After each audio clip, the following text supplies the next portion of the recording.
There are two types of people in this world. The first type, they'll ask for help finding the ketchup even when it's literally right in front of their face. The second type, they would rather dehydrate in a desert than ask a stranger for a sip of water because they don't want to be a burden. If you're the second type, you probably tell yourself, I'm independent, I'm self-sufficient, I'm strong. But here's the truth. What you're actually doing is far less heroic than you think. Your brain is running an outdated survival program from childhood, and that program learned one very specific lesson: needing help is dangerous. You tell yourself that doing everything alone makes you the main character. In reality, it makes you the most exhausted NPC in the server of life. You're overworked, overwhelmed, and quietly lonely. This is called hyper-independence. Psychologists use this term to describe people who refuse to rely on anyone else. It sounds impressive, like a superpower, but here's the kicker. It's not a superpower. It's a trauma response. Hyper-independence usually forms when you're a kid. Maybe you asked for help and the adults around you were emotionally unavailable, overwhelmed, unpredictable. So what happened? You asked for help and got ignored or dismissed or even punished. Your brain adapted. It created rules. If I ask for help, I will be rejected. If I do it myself, I am safe. Relying on others is weakness. When you're 7, this logic makes sense. When you're 27, trying to carry a sofa up 3 flights of stairs alone and injuring your back, it's just painful. You didn't become strong, you became alone. You confused survival with lifestyle. And here's the biggest lie hyper-independent people tell themselves: I don't want to bother anyone. You assume that asking for help will make someone secretly resent you, that they'll roll their eyes, that they'll see you as needy, that your social value will drop. But here's what research actually says. There's something called the Benjamin Franklin effect. It proves that when someone does you a favor, they're actually more likely to like you afterward, not less. Your brain thinks, I helped this person. People don't help people they dislike, therefore I must like them. Helping feels good. It creates meaning, connection, trust. When you ask someone for help, you aren't burdening them. You're giving them a role, a purpose, a moment to matter. By refusing help, you're not being considerate, you're denying people the chance to show up for you. This is why hyper-independent people often treat relationships like financial transactions.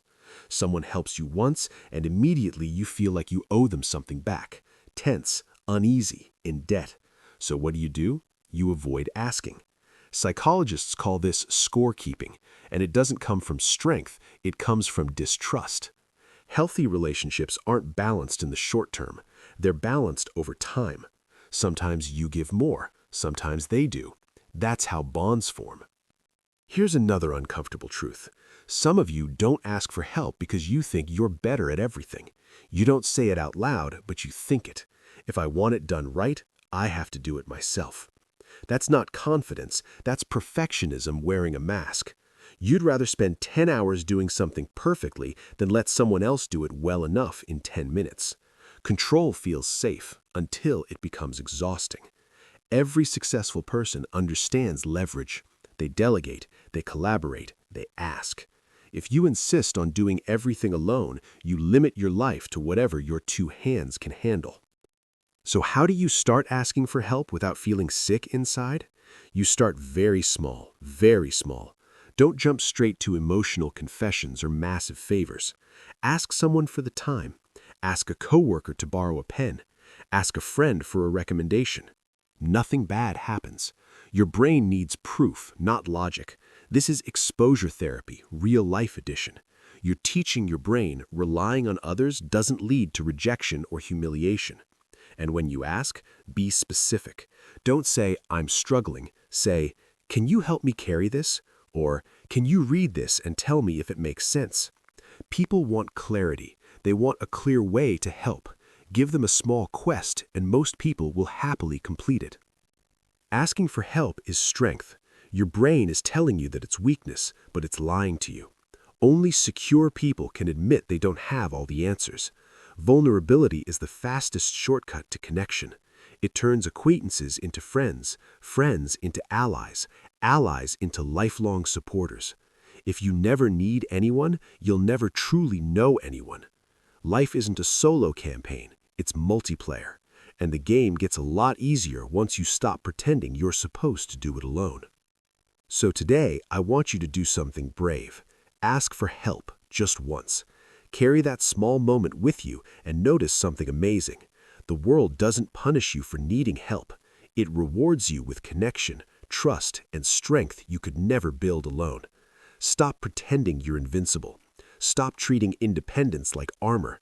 Because the truth is, the strongest people don't do everything themselves. They know when to lean in. They know when to say yes. And they know the most powerful thing you can do is let someone else show up for you. If this hit a little too close to home, hit the like button so this reaches someone else who needs it.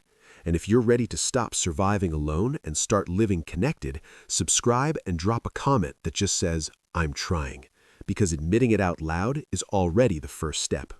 Thanks, and see you in the next video.